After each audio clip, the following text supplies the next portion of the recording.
السلام علیکم ویورز، میرا نام عطاء الرحمن اور آپ دیکھ رہے ہیں عطاء بخاری یوٹیوب چینل۔ قرآن کریم کی مسلسل ایکسپوزیشن کے سلسلہ میں آج ہم سورہ آل عمران کی آیت نمبر 37 کی ایکسپوزیشن کریں گے۔ تو اس سے پیچھے جو آیت نمبر 36 تھی اس کا ایک تھوڑا سا ریکیپ کہ اس کے اندر کیا چیز بتائی گئی تھی کہ عمران کی بیوی جو حاملہ تھیں، جنہوں نے نذر مانی تھی ایک بچے کی کہ وہ جب بڑا ہوگا تو میں اسے اے اللہ تیری دین کی خدمت کے لیے وقف کروں گی، لیکن جب ان کے ہاں ڈیلیوری ہوئی تو ایک بچی ہوئی، اس کے اوپر انہوں نے کہا کہ یہ تو لڑکی ہو گئی، یعنی میں نے تو لڑکا کی نذر مانی تھی۔ تو اللہ تعالیٰ نے وہاں پر کیا چیز کہی تھی کہ جو بھی اس نے جنا اللہ اسے خوب جانتا تھا کہ جو کام یہ بڑی ہو کر یہ لڑکی کر سکے گی کوئی لڑکا نہیں کر سکے گا۔ اور اس کے بعد اس آیت کا جو جہاں پر اختتام ہوا وہاں پر ایک بڑا زبردست میسیج تھا قیامت تک کے انسانوں کے لیے۔ کیا چیز کہ وَإِنِّي أُعِيذُهَا بِكَ وَذُرِّيَّتَهَا مِنَ الشَّيْطَانِ الرَّجِيمِ، کہ میں اسے اور اس کی اولاد کو یعنی مریم اور اس کی اولاد کو شیطان مردود سے بچا کر تیری پناہ میں دیتی ہوں۔ وہاں پر ہم نے أُعِيذُهَا بِكَ اس کی وضاحت کی تھی، بتایا تھا کہ اسی أُعِيذُ سے تعویذ بنایا گیا، اور جب یہ بنا لیا انہوں نے تو انہوں نے پھر مذہبی پیشوائیت نے، مولویوں نے، پیروں نے، پہلے تو پیروں نے، پھر مولویوں نے دیکھا کہ اس میں تو بڑی آمدن ہے، وہ بھی شامل ہو گئے، حالانکہ ان کا تو شعبہ تھا شریعت کا، لیکن چونکہ اس میں تصوف میں، تعویذوں میں، دم پھونک میں بڑی آمدن ہے اور لوگوں کی بڑی عقیدت بھی وابستہ ہوتی ہے، تو وہ بھی شامل ہو گئے اس میں۔ تو اب وہ بھی کرتے ہیں، یہ فتوے بھی دیتے ہیں، ساتھ تعویذ بھی دیتے ہیں، دم پھونک بھی کرتے ہیں، جن بھی نکالتے ہیں، ساری چیزیں آل راؤنڈر ہیں وہ اس معاملے میں۔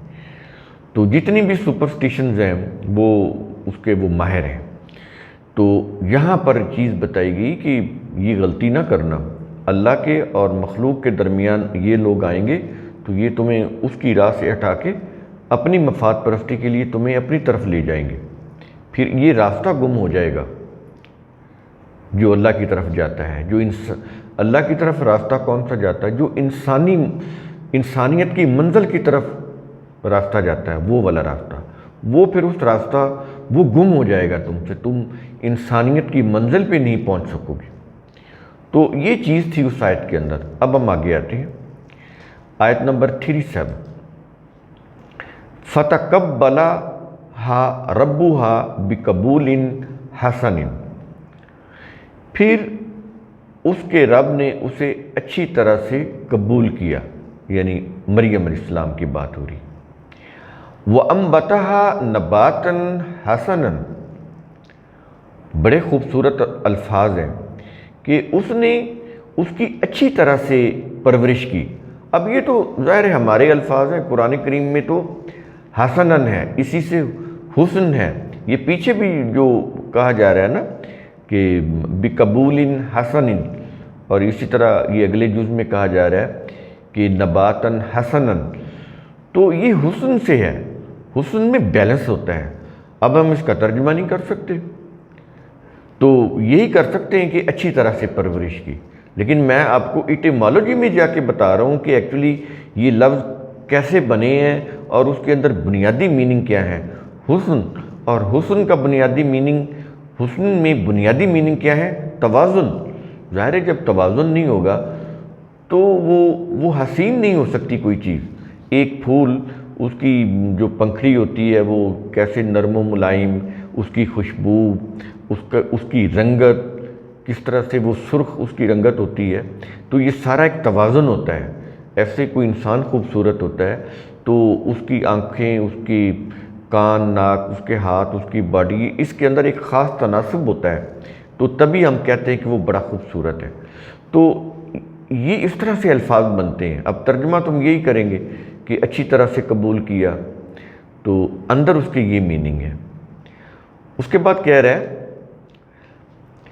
وَكَفَّلَهَا زَكَرِيَّا، اور اس نے زکریا کو اس کا کفیل بنایا، یعنی نگہداشت کرنے والا، کیئر ٹیکر جس کو ہم بولتے ہیں، گارڈین بولتے ہیں، وہ بنایا۔ کلما دخل علیہا زکریا المحراب وجد عندہا رزقا، اب جب زکریا علیہ السلام ان کے نگران بنے، ان کے کفیل بنے، اب یہ مریم علیہ السلام بچی تھی، ان کی کفالت میں آ گئی۔ جب ان کی کفالت میں آ گئی تو اب وہ ان سے پوچھ سکتے تھے کہ تم کیسی ہو، جیسے کہ ہوتا ہے ایک نگران کی، وہ جب بات ہوتی ہے تو وہ پوچھتا ہے کہ کوئی بات، فلاں بات کیسے ہے، فلاں بات کیسے کیوں نہیں ہے، تو یہ سارے سوال جواب ہوتے رہتے ہیں۔ اب یہاں پر بات آگے چل کر آئے گی۔ کہا جا رہا ہے کہ جب زکریا علیہ السلام اس کے پاس محراب میں آتا تو اس کے ہاں کھانے پینے کی چیزیں پاتا۔ مریم علیہ السلام کے پاس جب زکریا علیہ السلام جاتے تو دیکھتے کہ وہاں کھانے پینے کی چیزیں پڑی ہیں۔ اب اس کے اوپر جو ریلیجس اسکول آف تھاٹس ہیں، جو مفسرین ہیں، جو محدثین ہیں، جو سیرت نگار ہیں، انہوں نے یعنی جھوٹ کے قصوں کے اتنے بڑے بڑے محلات تعمیر کر دیے کہ یہ جنت سے یہ آتی تھی کھانے کی چیزیں، یہ دنیا میں جتنی بھی آپ پھل کھا رہے ہیں، اتنے اعلیٰ پھل، تو یہ سارے جنت سے آ رہے ہیں۔ میں کچھ سوچنے سمجھنے کی صلاحیت ہی ختم ہو جاتی ہے مذہب کے اندر۔ قرآن کریم بڑی صاف بات کر رہا ہے کہ وہ ان کے نگران تھے، جب انہوں نے جا کے دیکھا وہاں پر تو کھانے کی چیزیں پڑی ہوئی، تو انہوں نے پوچھا کہ یہ کہاں سے آئی ہیں، تو یہ تو ہم بھی پوچھ لیتے ہیں، باہر سے آئے ہیں، پھل کب سارا پڑا ہوا ہے ڈائننگ ٹیبل پہ، ہم پوچھ لیتے ہیں کہ یہ پھل کہاں سے آیا، تو آگے سے جواب دے دیا جاتا ہے کہ ہم نے منگوایا ہے یا کوئی فلاں لے کر آیا تھا۔ تو اس طرح سے چیزیں ہوتی ہیں۔ یہی چیز زکریا علیہ السلام نے پوچھی مریم علیہ السلام سے کہ اس کے ہاں کھانے کی چیزیں جب دیکھی تو پھر زکریا علیہ السلام نے کیا کہا، قال یا مریم انا لکی ھذا، زکریا نے بطور کفیل کہا اے مریم تیرے پاس یہ کھانا کہاں سے؟ بس اتنی سی بات، کھانے کی چیزیں پڑی، یہ آئے ہیں محراب میں اور انہوں نے پوچھا کہ یہ کھانے کی چیزیں کہاں سے؟ تو آگے مریم کا جواب، قالت ہوا من عند اللہ، اس مریم نے کہا کہ یہ اللہ کے پاس سے۔ اب یہ قرآن کریم کا انداز ہے بات کرنے کا، اور یہی بات کرنے کا انداز ہمارا ہے جو مریم نے کہا کہ یہ اللہ کے پاس سے ہے۔ اب اللہ کے پاس سے کیا؟ اللہ کو پھل لے کر بیٹھا ہوا ہے کہ وہ پھل لا کے تو ان کو مریم کو اس نے دیا، تو پھر ہمارے پاس جو پھل پڑا ہوتا ہے یہ کہاں سے آتا ہے؟ یہ بھی اللہ دے کر جاتا ہے۔ میں کچھ سوچا کریں، سمجھا کریں، جیسے تفسیریں لکھی ہوئی ہیں، تراجم لکھے ہوئے ہیں، ویسے ہی آپ وہ ان کی ٹرانس میں آئے ہوئے ہیں۔ تو یہاں پر چیز بڑی واضح ہے کہ پھل پڑے ہیں، انہوں نے پوچھا کہ یہ کہاں سے ہیں، انہوں نے کہا کہ یہ اللہ کی طرف سے ہیں، اللہ کے پاس سے ہیں۔ تو اللہ کے پاس سے ہیں، یہ چیز ہم بولتے ہیں کہ مثال کے طور پر آپ سے کوئی پوچھتا ہے کتنے بچے ہیں، تو آپ کہتے ہیں جی اللہ کا شکر ہے کہ میرے 3 بچے ہیں، اللہ نے 3 بچے دیے ہیں، اللہ نے دیے ہیں۔ ہم کہتے ہیں یہ اللہ کا مال ہے، اللہ نے دیے ہیں یہ، حالانکہ اس کی شادی ہوئی ہے، شادی کے نتیجے میں پریگننسی ہوئی ہے، پریگننسی سے وہ بچے ہوئے ہیں، اس کے بغیر نہیں اس کو بچے اللہ نہیں آئے اس کے پاس۔ تو یہ لیکن بولنے میں ہم بولتے ہیں، یہ انداز ہے ہمارا، مکان ہم نے بنایا ہوتا ہے، خواہ وہ حرام کی کمائی کا کیوں نہ ہو، تو ہم کہتے ہیں یہ تو اللہ کا فضل ہے جی، یہ تو اللہ نے دیا ہے مجھے۔ بلکہ زیادہ تر یہ لوگ کہتے ہی وہ ہیں جن کے پاس ناجائز دولت ہوتی ہے کہ یہ اللہ نے ہمیں دی ہے۔ تو کہنے کا مقصد یہ ہے کہ یہ ہماری زبان پہ ہوتا ہے یہ چیز. وہ تو خیر اپنے کالی چیزوں کو وہ وائٹ کرنے کے لیے کہتے ہیں اللہ نے دی ہیں. تو یہ چیز بڑی سعادت مندی ہے کہ انسان خود محنت کرے لیکن یہ سمجھے کہ مجھے ہاتھ پاؤں اللہ نے دیے ہیں, سوچنے سمجھنے کی صلاحیت اللہ نے دی ہے, اس لیے وہ یہ کہے کہ یہ اللہ نے دیا ہے, میں اس کا شکر ادا کرتا ہوں. بالکل یہی چیز کہنی چاہیے جو مریم علیہ السلام نے کہی تھی.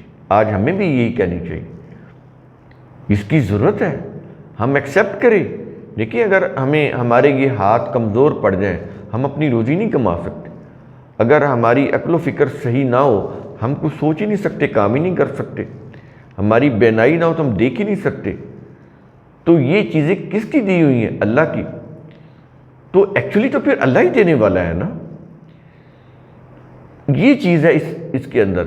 اب انہوں نے, اب ظاہر ہے کہ وہ ایک مریم علیہ السلام مشہور ہو چکی تھی اپنی جو اپنا ان کا بڑا خوبصورت کردار تھا, ان کا بڑا پاکیزہ, تو اس پاکیزگی میں بہت ان کا نام ہو چکا تھا وہاں پہ مریم علیہ السلام کا.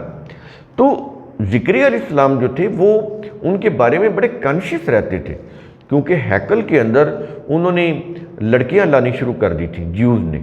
پہلے نہیں تھا. اہل کتاب کے اندر یہ فرسٹ ٹائم ایسا ہوا تھا کہ ہیکل کے اندر لڑکیوں کو ایز اے نن لایا گیا ہو. تو ہو سکتا ہے کہ زکریا علیہ السلام نے اس وجہ سے پوچھا ہو کہ ظاہر ہے مریم علیہ السلام تو معصوم تھی, تو کہیں کوئی وہ جو ٹیمپل کے جو لوگ ہیں وہ کہیں ان کو کوئی کھانا کھونا دے گئے ہوں, تو کوئی اس طرح کی کوئی راہ رسم ان کی طرف سے کوئی کوشش نہ ہو رہی ہو, کیونکہ وہ جانتے تھے کہ ہیکل کے اندر کس طرح کا ماحول ہے.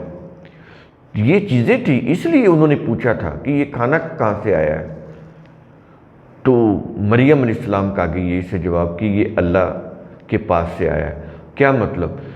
اس وقت بھی لوگ اللہ کے نام کے اوپر چیزیں دیتے تھے. جیسے آج یہ رمضان میں روزے ہوتے ہیں تو بہت سارے لوگ گھر میں کھانا پکا کے مسجدوں میں لے کے جاتے ہیں, وہاں پہ روزہ کھلواتے ہیں لوگوں کا. تو یہ کنسیپٹ کوئی آج سے نہیں چلا آ رہا اس طرح کے کہ اللہ کے نام کے اوپر کوئی چیز پکا کے جا کے دینا ان لوگوں کو جو اچھا کام کر رہے ہیں. آج بھی ہے, اس وقت بھی تھا. اللہ کے نام کے اوپر آج بھی نظر مانی جاتی ہے. اور یہ دیکھیں قرآن کریم نے تو واضح بتایا ہے کہ عمران کی بیوی نے نظر مانی. تو نظر تو وہ مانتے تھے وہ اس وقت, تو اللہ کے نام کی بھی نظر مانتے تھے, بتوں کے نام کے اوپر بھی وہ نظر مانتے تھے. لیکن ایسے لوگ بھی تھے چند جو اللہ کے نام کی بھی نظر مانتے تھے. تو اس لیے وہ جو مریم علیہ السلام نے کہا نا کہ ہوا من عند اللہ, کہ یہ اللہ کے پاس سے ہے, یعنی یہ وہ کھانا ہے جو لوگ اللہ کی نظر مانتے ہیں اور وہ مجھے کھانا دے جاتے ہیں. وہ ہے ہیکل کے لوگ نہیں, جو جن کا کوئی ہیکل سے تعلق ہے, وہاں کے کوئی راہب یا اس طرح کے, وہ نہیں.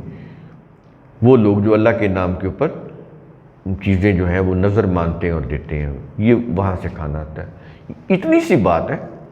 اور یہ چیز ایسی نہیں کہ سمجھنا ہے, لیکن اس کے لیے کچھ تردد کرنا پڑتا ہے.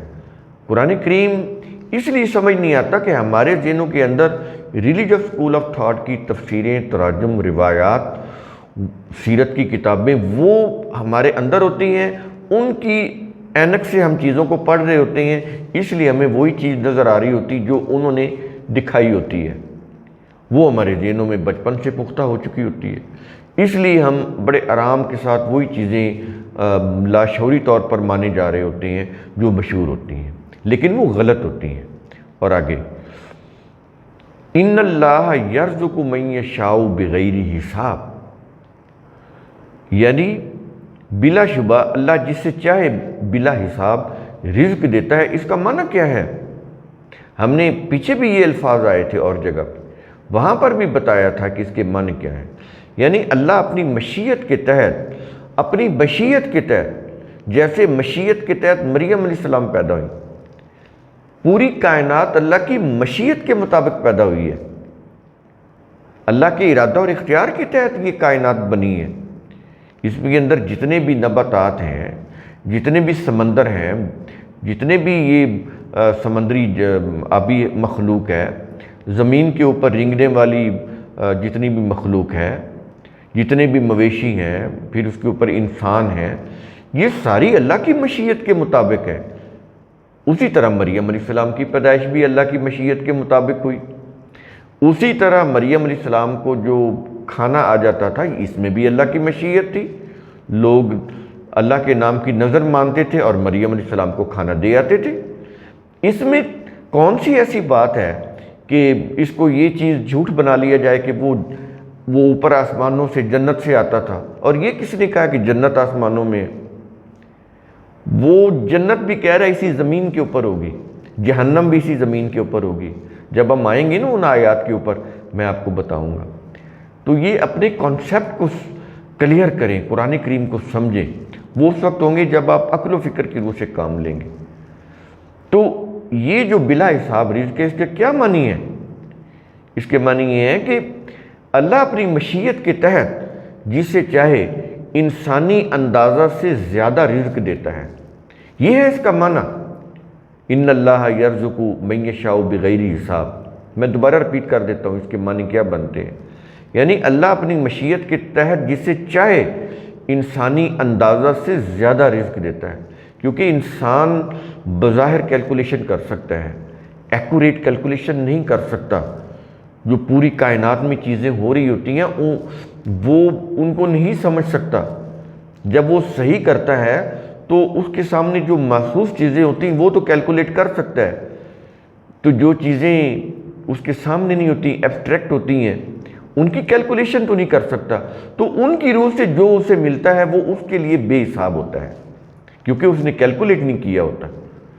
تو قرآن کریم کا اصول ثم تتفکروا، اس کی روح سے آپ خود بھی سوچا کریں، سمجھا کریں، غور و فکر کیا کریں۔ شکریہ۔